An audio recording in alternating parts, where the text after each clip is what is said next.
بشر مثلكم يوحى إلي أنما إلهكم إله واحد فمن كان يرجو لقاء ربه فليعمل عملا صالحا به أحدا. صلوات محمد.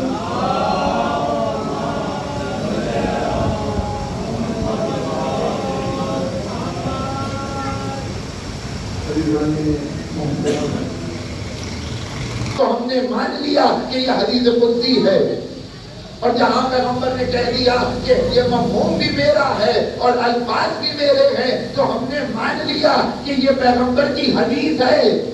یعنی ایک ہی پیغمبر، لسان پیغمبر اتنی امین کہ اگر کہہ دے کہ مفہوم اور الفاظ دونوں خدا کے، تو ہم نے مانا کہ قرآن کی آیت جہاں مفہوم خدا کا، الفاظ پیغمبر کے، ہم نے مانا حدیث قدسی، جہاں دونوں پیغمبر کے، ہم نے مانا حدیث. یعنی کسی کو کوئی اعتراض نہیں ہے، حدیث کو حدیث مان رہے ہیں، حدیث قدسی کو حدیث قدسی مان رہے ہیں، اور قرآن کی آیت کو قرآن کی آیت تسلیم کر رہے ہیں.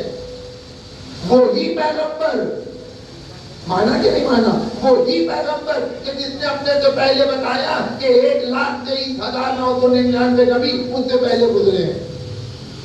سب نے مان لیا آنکھ بند کر کے، اتنے امین ہے پیغمبر. لیکن وہی پیغمبر جب اپنے بعد کا اعلان کرتے ہیں کہ میرے بعد 12 جانشین ہوں گے اور سب کے سب قریش سے ہوں گے، تو یہ بات سمجھ میں نہیں آ رہی. ایک دربار پڑھے محمد اور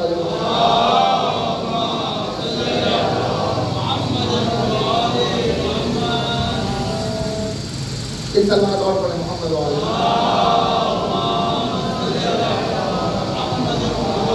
اب یہاں میں ایک بریکٹ میں بات کہہ رہا ہوں، توجہ کیجیے گا. مسئلہ کہاں پر آیا؟ ما قبل میں مشکل نہیں ہے. ما قبل انبیاء کو سب مان رہے ہیں، مسئلہ ما بعد میں ہے، یعنی جانشین ہونے میں ہے. جانشینی میں اعتراض ہے.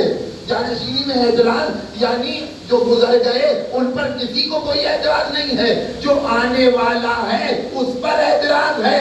یہ ہم ہمیشہ جالمی آ رہا ہے. یعنی جو گزر رہا ہے سب اس کو مان رہے ہیں، جو آنے والا ہے اس کو ماننا کمال ہے.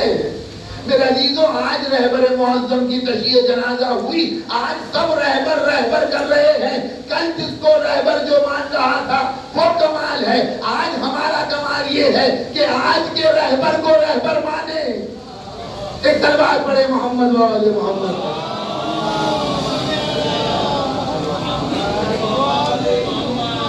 تو غرض کے پروردگار عالم سے ہم یہ سوال کر سکتے ہیں کہ پروردگار تیرا حبیب تو بغیر کہے کہہ دیتا ہے، تو اب کہنے کی کیا ضرورت ہے؟ قل. توجہ کیجیے گا، اب کہنے کی کیا ضرورت ہے؟ قل. وہ تو بغیر قل کہے کہہ رہا ہے، تو کیوں کہا جا رہا ہے قل؟ اے رسول آپ کہہ دیجئے. اور آپ دیکھیں جہاں حساس موقع ہیں وہاں پر یہ لفظ استعمال ہوا ہے قل.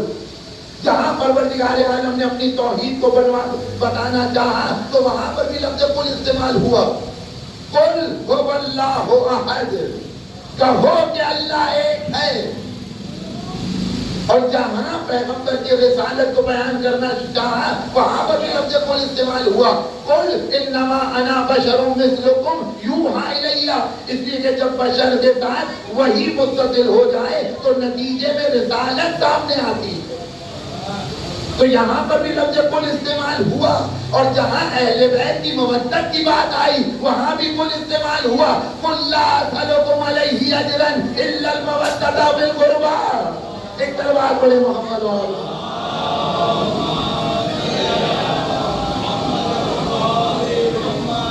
تو یہ سوال ہمارا بنتا ہے کہ نہیں بنتا؟ پروردگار تیرا حبیب تو اتنا امین ہے، بغیر قل کتنی باتیں اس نے کہہ دی ہیں، تو اب یہ قل کیوں کہا؟ اور دوسرا سوال پیغمبر سے، یا رسول اللہ آپ قل کے مخاطب ہیں، اس کے علاوہ تو کوئی مخاطب نہیں ہے، تو آپ کس سے کہہ رہے ہیں قل؟ بھئی آپ قل کو ہٹا کر کے آگے کی بات کہیں. مطلب پیغمبر سے کہا گیا قل هو اللہ احد، تو پیغمبر کو کیا کہنا چاہیے تھا؟ هو اللہ احد. آپ کیوں کہہ رہے ہیں قل هو اللہ احد؟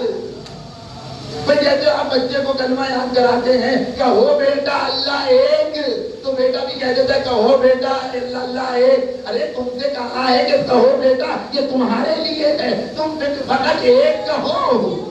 اسی طریقے سے کہیں پیغمبر سے تو نہیں ہے اے پیغمبر آپ کہیے کہ وہ اللہ ایک ہے، کل کو ہٹا کر کے کہیے. آپ کس سے کہہ رہے ہیں کل؟ نہیں میری بات واضح نہیں ہوئی. ایک تلوار پڑے محمد و آل محمد.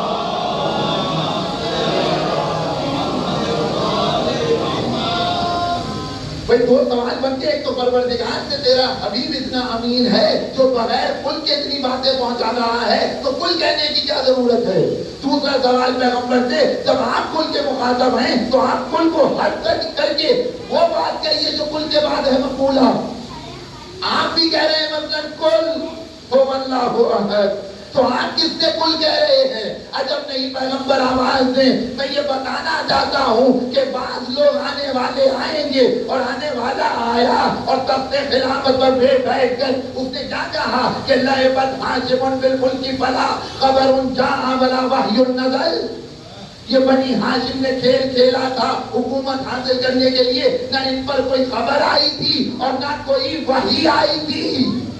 یعنی آنے والا وحی کا انکار کر رہا ہے. پیغمبر نے پہلے ہی کہہ دیا کہ میں اپنے پاس سے کچھ نہیں کہہ رہا ہوں، مجھ سے کہلوایا جا رہا ہے. ایک تلوار پڑے محمد اور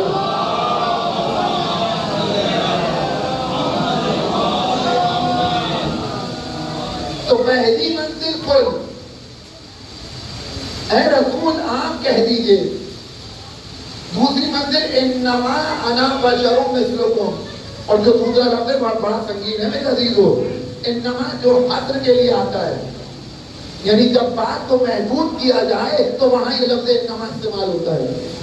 انما یعنی اردو زبان میں اس کا ترجمہ کیا جائے، فارسی زبان میں اس کا ترجمہ کیا جائے تو دو جملے بنتے ہیں تب جا کر کے مفہوم واضح ہوتا ہے. اینس وجودی نیس، یعنی ایسا ہی ہے اور اس کے علاوہ کچھ نہیں ہے. یہ جب مفہوم سامنے آتا ہے تب انما کی حقیقت کھل کے سامنے آتی ہے. انما بس انا بشر مثلکم، میں تم جیسا بشر ہوں.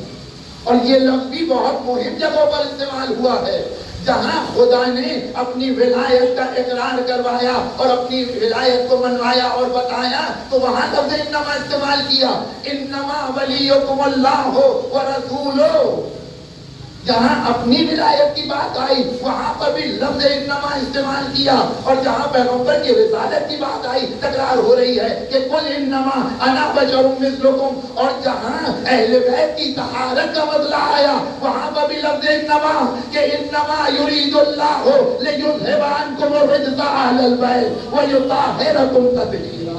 ایک تلوار پر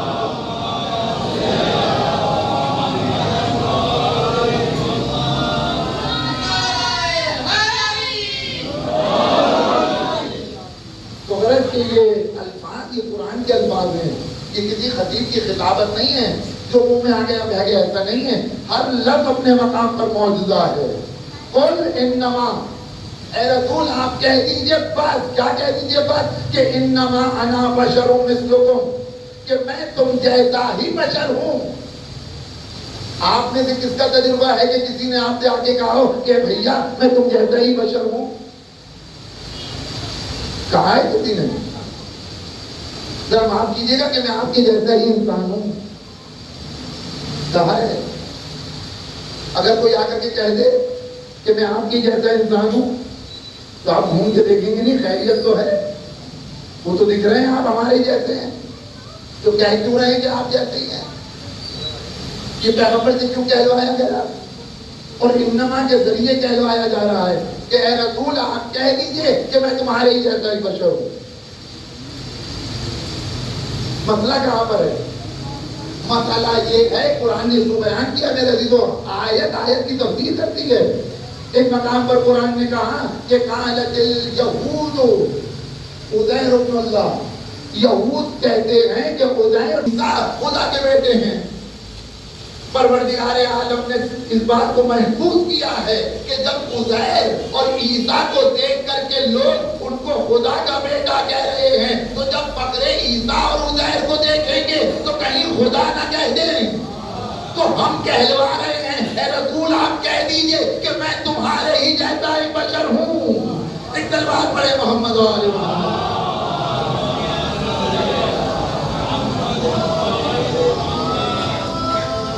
اچھا یہاں تو لوگوں کی توحید بچ گئی، کیونکہ پیغمبر نے کہہ دیا کہ میں تمہارے جیسا بشر ہوں، تو کم از کم توحید تو بچ گئی۔ توحید بچ گئی کا مطلب کیا ہے کہ پیغمبر کو کسی نے خدا کا بیٹا، ماموں، چچا، خالو یا پھوپھا کوئی اس طرح کا رشتہ خدا سے نہیں باندھا پیغمبر کا، حتیٰ کسی نے خدا بھی نہیں کہا۔ یعنی ادھر سے توحید تو بچ گئی، لیکن ادھر سے کچھ لوگ گرے اور وہ اسی پر مصر ہو گئے کہ واقعی پیغمبر ہمارے ہی جیسے ہیں۔ یعنی ادھر سے گرے، ادھر سے نہیں گرے تو ادھر سے گرے کہ پیغمبر کو خدا تو کسی نے نہیں کہا لیکن اپنے جیسا سمجھ بیٹھے۔ پیغمبر نے صرف اتنا نہیں کہا ہے کہ میں تم جیسا بشر ہوں، اور جب دو الگ الگ باتیں ہیں کہ میں تم جیسا بشر ہوں، لیکن اس کے معنی یہ نہیں ہے کہ تم مجھ جیسے ہو۔ ایک دربار پڑے محمد و آل محمد۔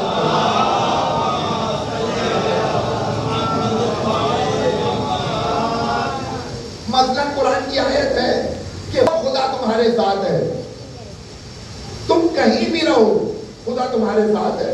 تو لوگوں نے گمان کیا جب خدا ہمارے ساتھ تو ہم بھی خدا کے ساتھ۔ بھئی یہ کہاں سے ہم نے نتیجہ لیا؟ وہ تو اپنی ستائیت کی بنیاد پر کہہ رہا ہے کہ ہم تمہارے ساتھ ہیں، وہ تو خالق ہونے کے ناطے کہہ رہا ہے کہ ہم تمہارے ساتھ ہیں، لیکن ضروری نہیں ہے کہ ہم تمہارے ساتھ ہیں تو تم بھی ہمارے ساتھ ہو۔ نتیجہ خراب کہاں پر ہو رہا ہے کہ لوگ مادیات کو معنویات پر قیاس کر رہے ہیں کہ جب وہ ہمارے ساتھ تو ہم بھی ان کے ساتھ۔ بالکل اسی طریقے سے پیغمبر نے کہا کہ میں تمہارے جیسا بشر ہوں، تو لوگوں نے سمجھا کہ ہم بھی پیغمبر جیسے ہیں، تو پیغمبر نے صیغہ اخوت قائم کیا۔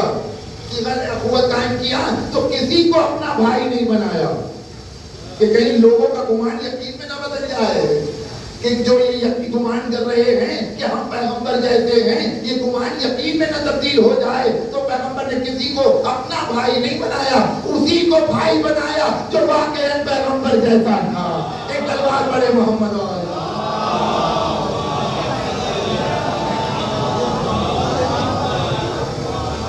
تو قل انما انا بشر مثلکم، میں تم جیسا بشر ہوں، لیکن تم میں اور مجھ میں زمین آسمان کا فرق ہے۔ میں تمہاری طرح کھاتا پیتا ہوں، میں تمہاری طرح اٹھتا بیٹھتا ہوں، ساری چیزیں تمہاری طرح ہیں، لیکن ایک حد فصل ہے، ایک فصل مقوم ہے جو مجھے تم سے ممتاز کرتی ہے۔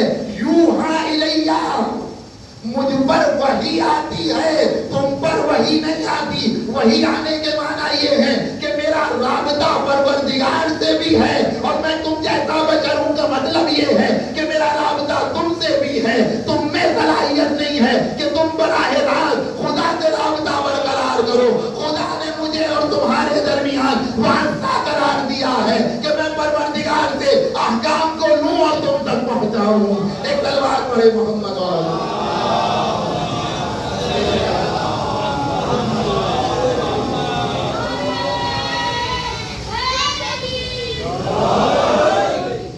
ایک تلوار اور پڑے محمد و آل۔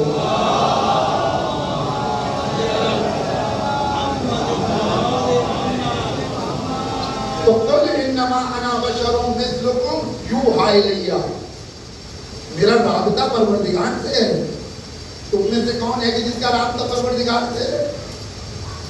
نماز کے ذریعے سے رابطہ برقرار کرنا اور ہے، وحی کے ذریعے سے رابطہ برقرار کرنا اور ہے، پیغام الہی کو لینا اور ہے، پیغام الہی کے بعد آنے کے بعد عمل کرنا اور ہے۔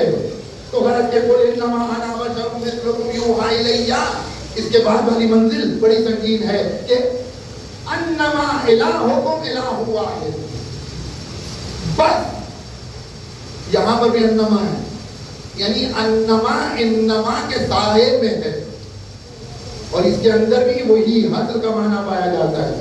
بس وہی کون سی آتی ہے؟ ایک تو وہی یہ آتی ہے کہ یوحا الیہ. کون سی وہی آتی ہے؟ انما الہکم الہ واحد، کہ تمہارا معبود سوائے وحدہ لا شریک کے کوئی اور نہیں ہے.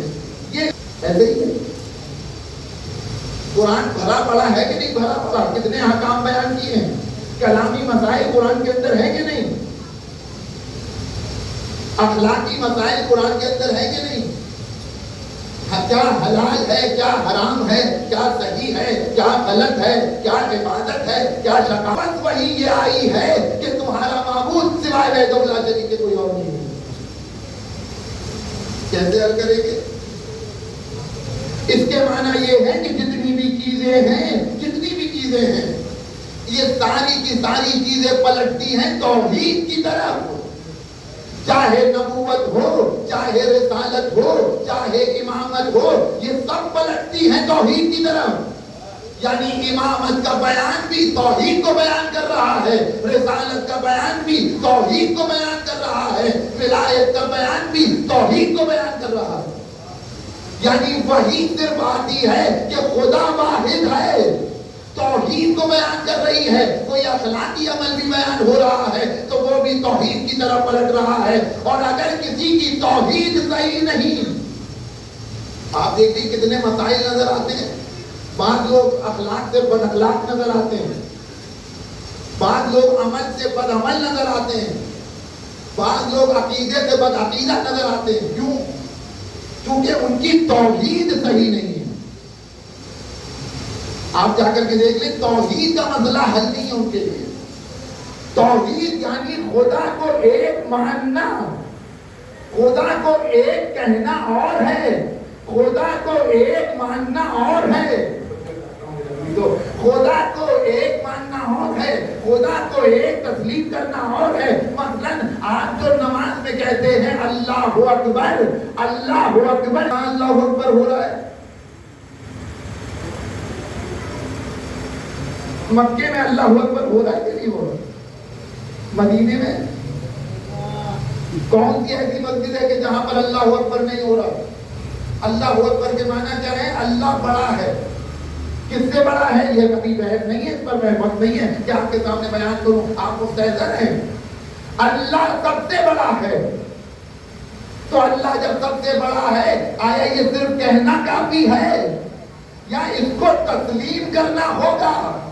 جنہوں نے تسلیم کیا انہوں نے اللہ کی کبریائی کا اظہار نہیں کیا ہے بلکہ لوگوں کو منوایا ہے.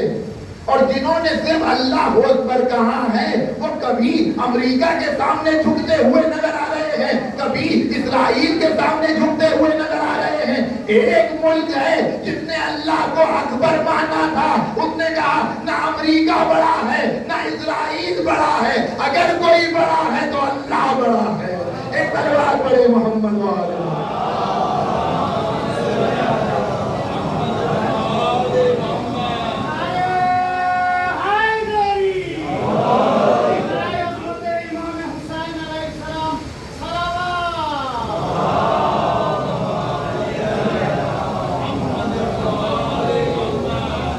اور جس نے واقعاً اللہ اکبر کے لیے اپنی جان دی ہے. آج آپ دیکھیں دنیا ہر ایک کون سا ایسا ہے کہ جس کی زبان پر رہبر معظم نہ ہو.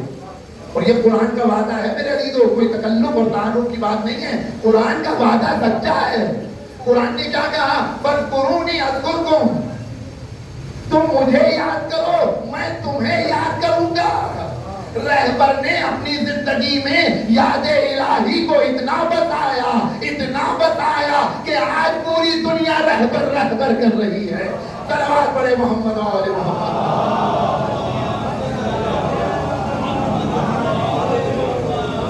اس میں تعارف اور تکلف کی بات نہیں ہے. ہمارے ہاں یاد الہی کم ہے تو ہمارا تذکرہ بھی دنیا میں کم ہے. جس کے ہاں یاد الہی زیادہ ہے اس کا تذکرہ بھی زیادہ ہے. آج دنیا کا کون سا کونا ایسا ہے کہ جہاں پر یا حسین نہیں ہوتا؟ آج تو دنیا میں یا حسین ہوتا ہے یہ معجزہ نہیں ہے، یہ خدا کا وعدہ ہے. یہ خدا کا وعدہ ہے کہ تم مجھے یاد کرو گے تو میں تمہیں یاد کروں گا. حسین اسے کہتے ہیں کہ جس نے اپنے آخری سجدے میں بھی خدا کو